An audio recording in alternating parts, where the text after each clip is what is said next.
welcome back to the L&M channel. Today I do various video car test drives, old cars specifically, some how-to, but today just sort of going to do a demonstration on using the Harbor Freight wheel balancer. So if you're looking for a demonstration on how to use it, keep watching. If not, I guess there's lots of other things to watch. Alrighty, thank you. The Harbor Freight wheel balancer base and the upper part that consists of the balancing bubble. You are looking from the lower side of the top. The little dimple in the center will sit on the pointed tip of the base. The step of aligning the dimple with the pointed tip can try one's patience, but eventually it will go on. You will know when it's properly seated by how freely the balancing top moves when spun.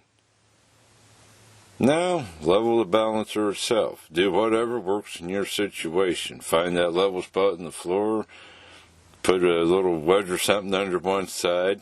I had to look for a while to find a spot. As long as the bubble was in the circle, will be fine. I was driving myself insane trying to actually get it perfectly centered, but as long as it's within the circle itself, it will be just fine. Now lift the wheel and tire and set it on the balancer. Okay, you can see right here where I put the tire on, it's balanced, it's right in the middle, but now we want to take and turn the tire around in a 360-degree circle. Do this by spinning the tire slowly and see if the bubble stays within the circle. Alrighty, one orbit around. Now I'm going to do it one more time just to be sure, like to try it twice. And this one needs no balancing. Before drawing the next tire, check and see if the top is still in place and the bubble is still in the little circle. If all's good, it's time for check another tire. And look, this time the tire and wheel do need some help. Now you take and you have to figure out where the wheel weights will be necessary. Do this by applying light pressure with your finger until you find where you push on the tire that it centers the bubble. And this takes a little time and patience, and the more you do it, the better you get at it. I don't do this that often. Then pick a wheel weight and lay on the wheel. Now that made a difference, but still that's just not good enough. And try the larger wheel weight at a little different location, and still no good on this. In this situation, it's going to take adding another wheel weight and positioning them apart, and this seems to have done the trick.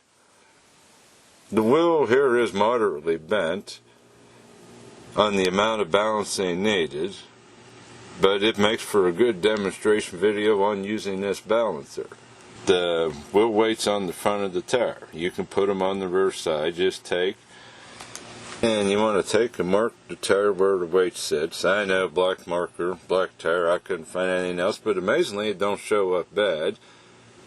And take, mark the wheel, and just carefully mark out across the sidewall to the edge of the tread, and then eye it up and come straight down across the tire. And more or less you just want to find where it is exactly underneath and mark the spot on the wheel. Now remove the tire from the balancer and lay flat with the front side facing down. And you can tap the wheel weight in place where the wheel was marked. If you're reusing weights as myself here, tap lightly on the clamping edge of the weight so it holds good. You can also use stick-on wheel weights. I personally have never had much luck with them. It seems like anything you drive in the snow and you get in deep snow and occasionally spin, they end up falling off. That is what's led me to rebalancing the ones on this van. And it's what I'm sort of saying, it's just going to be this one wheel and tire. And just as in my case, if you needed more than one weight, just repeat with the second weight at the time. Now, that's more like it. It's in the circle, the bubble with the time. And a little demonstration here out on the road before when I took and, like I say, my hands away from the wheel would shake, and at the speed I'm driving at 65, and now it's smooth as silk.